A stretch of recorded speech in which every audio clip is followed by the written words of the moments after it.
ہمارے نبی صلی اللہ علیہ وسلم کا لباس ڈفرینٹ، پھر ساری چیزیں جو ڈفرینٹ ہو تو بھی انسان کسی کو اس لیے فالو کر لیتا ہے کہ بھائی وہ بہت بڑا اسکالر ہے. کیا خیال ہے؟ جاپانیوں کو ہم فالو کر لیتے ہیں، ان کی اسپیچز سن لیتے ہیں، یوٹیوب پہ سرچ کر لیتے ہیں، بھائی یہ پڑھے لکھے لوگ ہیں، بھائی سمجھ رہے ہیں، یہ کوئی پی ایچ ڈی اسکالر ہوگا، کوئی سائنٹسٹ ہوگا، کوئی بہت بڑے بڑے اسکالر ہیں. ہمارے نبی کے بارے میں پوری امت کا اجماع ہے بھائی نہ لکھنا جانتے تھے اور نہ پڑھنا جانتے. ابے بھائی پھر کیوں فالو کر رہے ہو یار؟ خود بول رہے ہو کہ نہ لکھنا جانتے تھے اور نہ پڑھنا، امی تھے. ما تخطہ بیمینک، قرآن کہہ رہے ہیں محمد صلی اللہ علیہ وسلم جو قرآن پیش کر رہے ہیں ایک لفظ بھی ان کے دائیں ہاتھ نے کبھی نہیں لکھا، ایک لفظ نہیں لکھا. جیسے ہی آیت نازل ہوتی آپ کبھی زید ابن ثابت کو بلا رہے ہیں، کبھی کسی اور صحابی کو بلا رہے ہیں، بھائی لکھو لکھو. اور دیکھو ہمارے نبی صلی اللہ علیہ وسلم جب قرآن لکھوایا نا تو چونکہ آپ لکھنا پڑھنا نہیں جانتے تھے تو بعض دفعہ کاتب سے گرامر کی غلطی ہوئی لکھنے میں، ہمارے نبی نے اس کی کریکشن نہیں کی. آپ کو نہیں پتا چلا کہ گرامر کے لحاظ سے یہ غلط لکھا ہوا ہے، وہ اب تک اسی طرح لکھا ہوا ہے. سمجھ رہے کہ نہیں سمجھ رہے؟ مثال کے طور پر بہت ساری مثالیں اس کے قرآن میں. سورہ اقرا بسم ربک الذی خلق میں کیا آتا ہے؟ کلا لئن لم ینتہی لنسفعا بالناصیہ. اللہ کہتے ہیں اگر یہ کفر سے باز نہیں آئے ہم ان کو پیشانی کے بالوں سے پکڑیں گے قیامت کے دن. تو یہاں ہے لنسفعا. جتنے بھی علماء یہاں بیٹھے ہوئے ہیں ان کو پتہ ہے لنسفعا یہ لام تاکید ہے اور آخر میں نون تاکید ہے.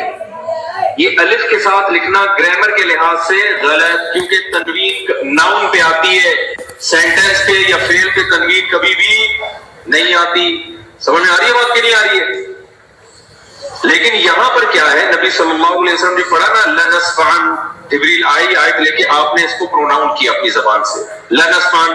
تو کاتب نے کیونکہ عن میں آواز نون کی آ رہی ہے تو کاتب نے اس وقت لکھ دیا نون کے بجائے الف ڈال دیا جو تنوین کی علامت ہے. یہ گرامر کے لحاظ سے 100% کیا ہے؟ مسٹیک. یہ گرامر کے لحاظ سے 100% کیا ہے؟ مسٹیک. یہ گرامر کے لحاظ سے 100% کیا ہے؟ مسٹیک. آپ کبھی بھی عربی میں سینٹنس پہ تنوین نہیں ڈالو گے.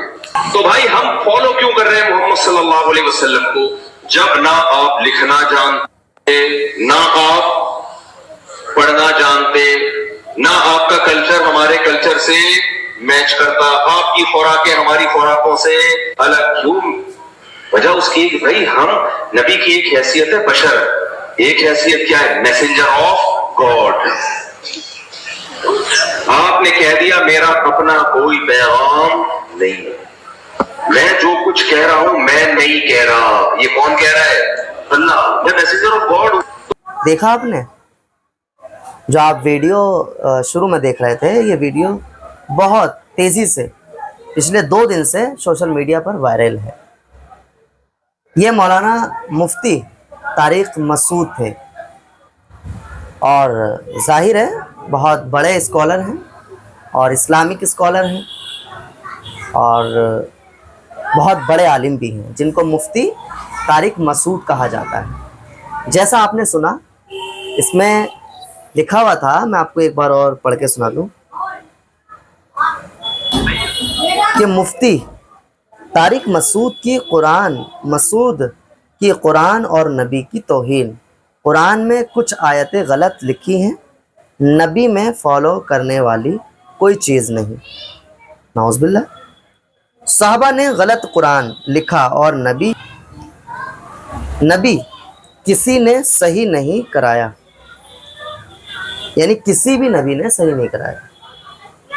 بہت بڑی بات ہے. جیسے اپنی اسکرینز پر آپ دیکھ رہے ہیں، میں آپ کو ایک بار دکھا کر اور پڑھ کے سناؤں. مفتی طارق مسعود کی قرآن نبی کی توہین. قرآن میں کچھ آیتیں غلط لکھی ہیں، نبی میں فالو کرنے والی کوئی چیز نہیں. قرآن کی آیت غلط اور ترجمہ جھوٹ. آیت میں قرآن لکھنے کا ذکر ہی نہیں. یعنی آپ کی جانکاری کے لیے بتا دوں، یہ لکھا ہوا ہے صحابہ نے غلط قرآن لکھا، نبی کسی نے صحیح نہیں لکھا، صحیح نہیں کروایا، معاف کیجیے گا۔ بہرحال یہ طارق مسعود، مفتی طارق مسعود کی ایک اسپیچ ہے، آپ کی جانکاری کے لیے بتا دوں، کل سے اور پرسوں سے یہ ویڈیو مفتی طارق مسعود کی یہ اسپیچ جاری ہے، ایک محفل میں، ایک بیان میں، ایک مسجد میں۔ بہت بڑے اسکالر بھی ہیں علم اسلام کے، اور جیسے ہی انہوں نے ایک اسپیچ جاری کری، یہ تمام سوشل میڈیا پر بہت تیزی سے وائرل ہو گئی، پورے ہندوستان میں نہیں بلکہ پوری دنیا میں الگ الگ لوگوں کے ذریعے، میسیج کے ذریعے، واٹس ایپ کے ذریعے، انسٹا کے ذریعے، فیس بک کے ذریعے، ان کا خود بھی ایک مولانا مفتی طارق مسعود کا خود ایک اکاؤنٹ بھی ہے جس میں کئی لاکھ لوگ ان سے جڑے ہوئے ہیں، ان تک یہ ویڈیو ان کے اکاؤنٹ کے ذریعے بھی یہ میسیج پہنچا۔ لیکن اس کے اگلے دن ہی، زیادہ ٹائم نہ لگاتے ہوئے، طارق مسعود کی یہ جو اسپیچ جاری تھی اس کے کچھ ہی گھنٹوں بعد، دن نہیں کچھ ہی گھنٹوں بعد، ایک میسیج جاری ہوا، آپ کی اسکرین پر ایک بار سن لیجیے۔ میں اپنے ان الفاظ سے رجوع کرتا ہوں، مجھ سے بے احتیاطی ہوئی ہے، تو میں رجوع کرتا ہوں اپنے ان الفاظ سے۔ جن لوگوں کا یہ خیال ہے کہ میری وجہ سے ان کو تکلیف ہوئی ہے تو میں ان لوگوں سے معذرت بھی کرتا ہوں، اللہ تعالیٰ سے توبہ بھی کرتا ہوں، اور اپنے ان الفاظ سے میں رجوع بھی کرتا ہوں۔ میرا جو پہلا معذرت نامہ گیا تھا اس میں ہمارے ہی بعض اکابر کو، جن میں سرکاری سید مفتی ابراہیم صاحب بھی ہیں، جن کی ہدایت پر میں یہ دوبارہ معذرت نامہ ریکارڈ کروا رہا ہوں، تو ان سمیت دیگر میرے بعض اکابر کو کچھ تحفظات ہیں۔ تو نبی صلی اللہ علیہ وسلم کا ارشاد ہے، یا بنی آدم کلکم خطاؤون وخیر الخطائین التوابون، اے بنی آدم تم میں سے ہر شخص سے غلطی ہو سکتی ہے، بہترین غلطی کرنے والے وہ ہیں جو توبہ کر لیں۔ اور توبہ کے تین ہی ارکان ہوتے ہیں کہ عوام سے معذرت کر لی جائے، اللہ تعالیٰ سے توبہ کر لی جائے، اور اپنی غلطی سے رجوع کر لیا جائے، اپنے الفاظ سے رجوع کر لیا جائے۔ تو میں سمجھتا ہوں کہ توبہ کے تینوں ارکان اسی طرح پورے ہوتے ہیں۔ تو دیکھا آپ نے، یہ مفتی طارق مسعود ہے۔ اب میرے خیال سے اسلام کے اندر اگر آپ دیکھیں گے، جہاں تک میں نے اسٹڈی کری ہے، کوئی گنجائش اب سوشل میڈیا پر ان کے مخالف کے اعتبار سے یا اختلاف کے اعتبار سے یا کسی بھی طرح سے کوئی گنجائش نہیں بچی۔ پہلی چیز میں بار بار ریپیٹ کر رہا ہوں کہ ایک اسلام کے، ایک دین کے بڑے اسکالر جو مولانا مفتی بھی ہیں، مولانا بھی ہیں، قاری بھی ہیں، اور مفتی کے بعد مفتی اگر نام لگ جاتا ہے تو وہ سبھی کچھ ہیں، بڑے اسکالر ہیں، اور لوگ ہی نہیں بلکہ پوری دنیا میں ان کو فالو کیا جاتا ہے، ان کی ہر ایک ورڈ کو، ہر ایک الفاظ کو فالو کیا جاتا ہے۔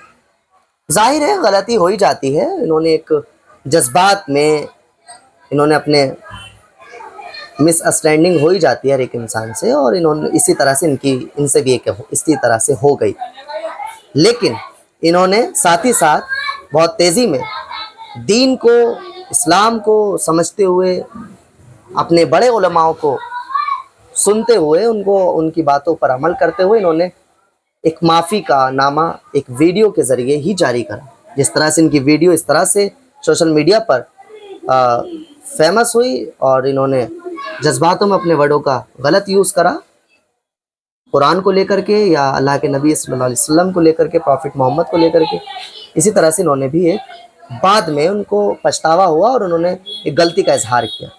کہنے کا مقصد یہ ہے، میرے پاس کل سے لگاتار واٹس ایپ پہ میسیج آ رہے تھے کہ ارمان صاحب کچھ کریں اس کے لیے، یہ مولانا صاحب نے آخر کہا کیا، ایسا غلط ہے، صحیح ہے، لیکن جتنا علم تھا اتنا میں نے بھی تمام علماؤں کو میں نے اپنے کانٹیکٹس کے ذریعے میسیج کرے، اسی طرح سے میں نے بھی کالیں کری ہیں، بٹ میرے حساب سے مجھے ایسا لگتا ہے جیسے مفتی طارق مسعود نے ایک یہ میسیج جاری کیا، جس بھی انداز میں، جس بھی طریقے سے، لیکن انہوں نے بعد میں اس کا اظہار کرا، افسوس کیا، اور اس چیز کو غلط جانا، اور اسلام کے ارکان کے اعتبار سے انہوں نے اس چیز کو غلط مانتے ہوئے معافی کا نامہ پیش کیا۔